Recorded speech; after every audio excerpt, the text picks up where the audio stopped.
tal? Bienvenidos a Política Ambiental.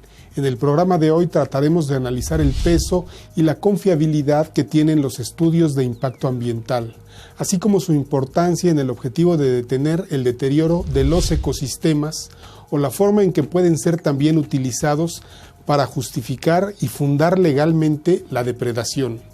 Antes de comenzar con nuestra emisión, permítame definirle el impacto ambiental. Esta es la modificación del entorno ocasionada por la acción del hombre o de la naturaleza. No solo el ser humano, también un huracán o un sismo pueden provocar impactos ambientales. Pero para los efectos del programa de hoy, nos concentraremos en los instrumentos de evaluación de impacto ambiental que estudian aquellas afectaciones que eventualmente podrían ser provocadas por obras o actividades en etapa de proyecto, es decir, los conocidos como impactos potenciales. ¿Cómo podemos clasificar los impactos ambientales? Existen diversos tipos, pero fundamentalmente se pueden clasificar de acuerdo a su origen, en los provocados por el aprovechamiento de recursos naturales, ya sean renovables, tales como el aprovechamiento forestal o la pesca, o los no renovables, como la extracción de petróleo o de carbón. También se les puede clasificar por la contaminación que generan. Aquí se encuentran todos los proyectos que producen algún residuo, ya sea peligroso o no, y emiten gases a la atmósfera o vierten líquidos. Por último se encuentran los clasificados por ocupación de territorio, es decir, los proyectos que al ocupar un territorio modifican las condiciones naturales por acciones como desmonte o compactación de suelo. Para profundizar en el tema, le presento ahora a nuestros invitados del día de hoy. En el debate de esta noche nos acompañan el hidrobiólogo Jesús Enrique Pablo Dorantes, quien es miembro permanente del Consejo Técnico Consultivo y de la Comisión de Honor y Justicia del Colegio de Biólogos de México, AC, y parte del Consejo Técnico Asesor de la Academia Mexicana de Impacto Ambiental, AC. Es perito profesional en las áreas de impacto, contaminación del suelo y contaminación del agua subterránea, impacto y riesgo ambiental, además de que pertenece a la Asociación de Ingenieros de Minas, Metalurgistas y Geólogos de México, AC, a la Red Latinoamericana de Prevención y Gestión de Sitios Contaminados y a la Unión Geofísica Mexicana, AC. Actualmente, funge como director de operaciones en Geomática, empresa dedicada a los estudios de impacto ambiental. Es conferencista, ponente de diversas materias especializadas en impacto ambiental y orador connotado.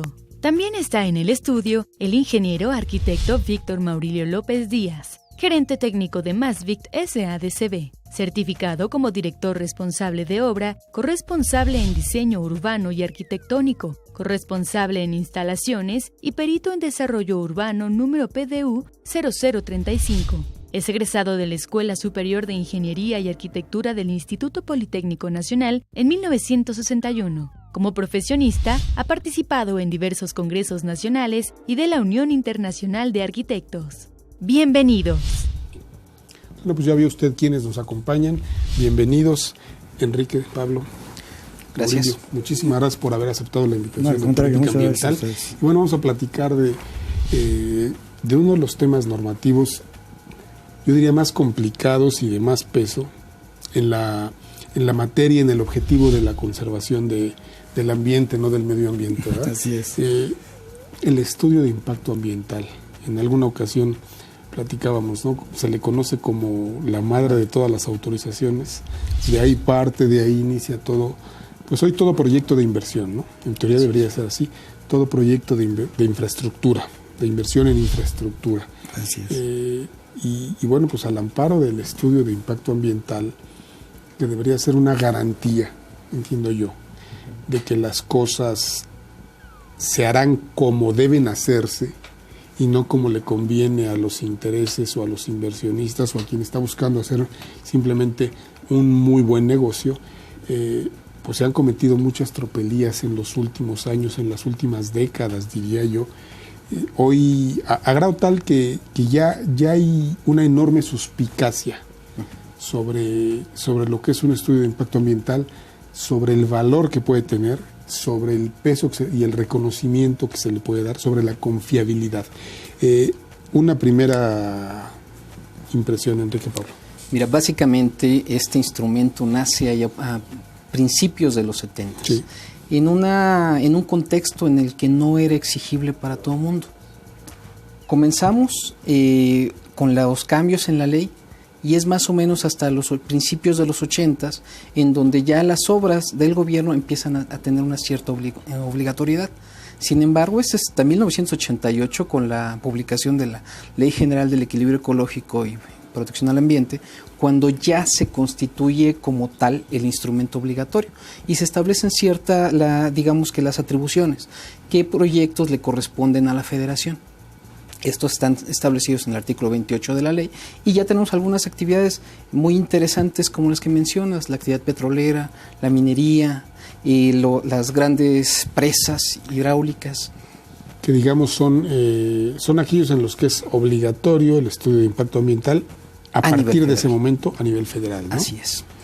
Posteriormente comienzan las legislaturas de los estados a tomar aquellas actividades que no son de jurisdicción de la Federación y establecer también las propias obligaciones.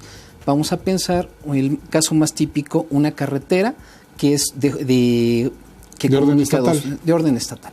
Es prácticamente no una carretera federal, un camino, una carretera estatal, y también se incorpora la obligación de contar con un estudio de impacto ambiental. Así es.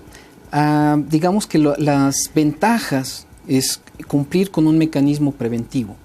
¿Cuáles son las dolencias? Participan muchos actores en este. Primero está un promovente, un inversionista, quien quiere desarrollar y llevar a cabo esta inversión, y lo primero que identifica es con quién lo tiene que tramitar sus permisos.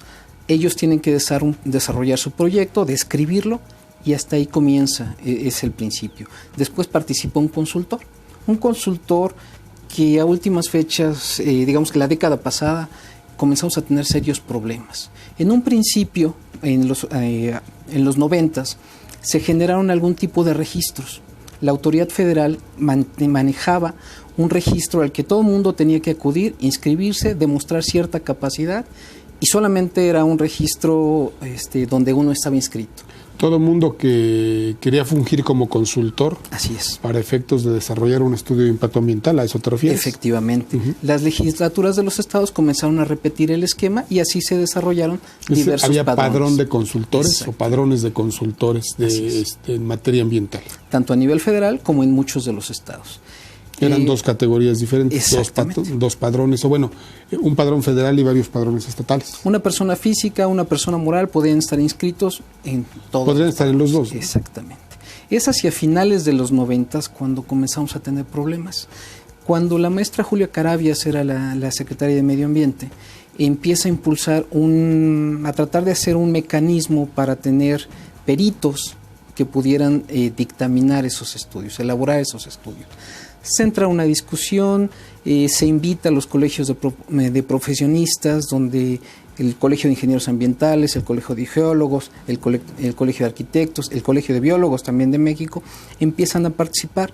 Sin embargo, la pugna fue muy conflictiva, esas sesiones, a grado tal que se publica el reglamento, la modificación al reglamento. Esas sesiones, perdón que te interrumpa, eran para definir el reglamento. No, bueno, eran parte del reglamento. La intención de la maestra Carabias era precisamente que se contara con un padrón en donde todos estuviesen calificados.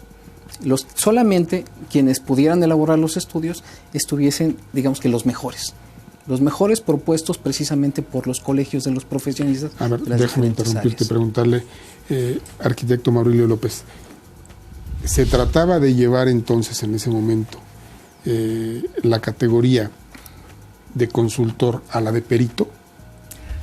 Bien, yo creo que aquí el problema es que hay un enfrentamiento también de intereses. En el proceso general para nombrar peritos o especialistas en medio ambiente, nunca se establecieron perfectamente claros los puntos importantes. No porque no se haya pretendido o querido, sino que se cruzaron por ahí algunos intereses de algunas empresas, vamos a decirlo claramente, que tenían o contaban con equipos, tecnologías, etcétera, y por ese lado se llevaron a cabo todo ese tipo de premisas, olvidando los aspectos que comentaba el biólogo de principios básicos de la contaminación del medio ambiente, del calentamiento global, de qué se debería de hacer para poder minimizar los impactos ambientales. Concretamente, ¿qué fue lo que hicieron estas empresas a las que usted se refiere? Se conformaron para tener registros de que ellos son los únicos que pueden hacer realmente uso. Sobre todo en el Distrito Federal se manejó este problema, ¿no? O sea, ellos querían acaparar el padrón de hecho de consultores peritos. Así es. Con ellos como empresas o con gente como ellos como que empresas trabajaba para ellos que pueden dictaminar, pueden emitir dictamen, pueden certificar. Hay un programa, por ejemplo, en el Distrito Federal que es certificación de edificios sustentables. Ellos son los únicos que pueden realizar los estudios. A ver, entonces, decía arquitecto Maurilio López, estas empresas se organizaron, así es, se coaligaron, así es, para acaparar esta actividad y ser los únicos, argumentando que tenían, los únicos que podían prestar el servicio, vamos a ponerlo en esos términos, argumentando que tenían cierta tecnología que no tenían otros, y también decía usted, principalmente en el Distrito Federal. Precíseme, por favor, ¿esto en qué años ocurrió? Y luego también, precíseme, bueno, ¿esto sigue vigente? Este programa tiene vigente, no sé, 3 o 4 años, que se estableció el programa de construcción de edificios sustentables, y se coaligan para, no quiero decir que sean totalmente negativos en sus conocimientos, en la tecnología. No, simplemente se coaligaron para hacer una especie de oligopolio. Así es. Para mantener ellos el negocio. Porque además un estudio de impacto ambiental cuesta. Cuando algunos empresas, personas, tratamos de realmente obtener ese registro, no, espérense a que existan los cursos adecuados para que ustedes puedan estar capacitados para realizar estas actividades. Pregunto, ¿quién los certifica a ellos? ¿Quién certifica a estas empresas? Por lo que me dice, esto está vigente en el Distrito Federal. La Secretaría de Medio Ambiente. La Secretaría de Medio Ambiente del Distrito Federal lo certifica. Así es. Y ellos solo pueden funcionar, Enrique Pablo, en el Distrito Federal, ¿ellos tienen esta especie de monopolio informal? Sí, pero yo quisiera hacer una apreciación. Yo comencé narrándote el caso federal, entonces hablamos de finales de los 90. Sí. Lo que bien comenta Maurilio está hablando en el Distrito Federal. Exactamente, y particularmente en lo que tiene que ver con edificios sustentables, si bien escuché. Que es una parte. Exactamente. En el caso del impacto ambiental para el Distrito Federal no existe padrón, cualquiera puede hacerlo. No nos vayamos más lejos, vamos al Estado de México, ahí sí el padrón continúa. Pero me regreso ahí hay padrón, pero me regreso a la historia. En los 90, a finales de los 90 no hay consenso precisamente por de estas disputas de grupos de interés, y entonces lo que se decide en el reglamento es precisamente decir que cualquier persona puede presentar el estudio de impacto ambiental. Y nos olvidamos de quién puede elaborarlo y las calificaciones que deben tener estas personas para poderlo elaborar. A ver, entonces estoy entendiendo. Es un extremo y es otro extremo. Así es, exactamente. El extremo en el que solo unos cuantos cuyo expertise no está tan claramente definido pueden hacerlo, y el extremo en el que cualquiera puede hacerlo, no importa si no tiene tal expertise. Así es. Y eso es lo que causó durante esa década, la primera década de este siglo, muchos de los grandes problemas. ¿Ese fenómeno inició en qué año? Esto que nos acabas de describir, Enrique, de que cualquiera puede presentar un estudio de impacto ambiental. En el 2000, justamente. En el 2000. Exactamente, cuando se publica el reglamento. Cuando termina la gestión de Julia Carabias. Cuando termina la gestión de Julia Carabias. ¿Y esto es resultado de la gestión de Julia Carabias? No, digamos que fue lo que pasó ahí. Proceso. Yo te lo comentaría, y así lo plasmo abiertamente, fue una situación en la que no hubo consenso. De repente entran muchos intereses, muchos colegios, todo el mundo duda de todos, y la decisión más sabia imagino que todo el mundo descalifica a todos. Así es. Aquí hay una cosa también muy importante. Ya no hay actividad que no sea multidisciplinaria en estos momentos. Todo el mundo, es decir, se requieren de muchas especialidades para realizar determinado una sola actividad. Así es. Entonces, ese es el problema, que no ha llegado a conjuntarse para poder tener peritos especialistas que dominen una serie de elementos. Hay que dominar muchas disciplinas para poder ser perito en materia de impacto ambiental. Sí, porque una cosa son los recursos naturales, otra cosa es, por ejemplo, ya en la edificación, la fabricación de los elementos, de los insumos. Ahora, aquí estamos hablando de estudios de impacto ambiental, ¿no? Sí. Déjenme ir a una pausa, regresamos para platicar, a ver, ¿qué tan multidisciplinario? Entiendo que los tiempos de hoy exigen de conocimientos en varios campos, en varias áreas diferentes. Sí. ¿Qué tan multidisciplinario se requiere ser para elaborar estudios de impacto ambiental? Porque no estamos hablando de impactos de protección civil, no estamos hablando de impactos laborales, estamos hablando de estudios económicos, estamos hablando de impacto ambiental, ¿no? Déjenme hacer el primer corte del programa, regresamos para tratar este tema. Esto es Política Ambiental, enseguida estamos de regreso.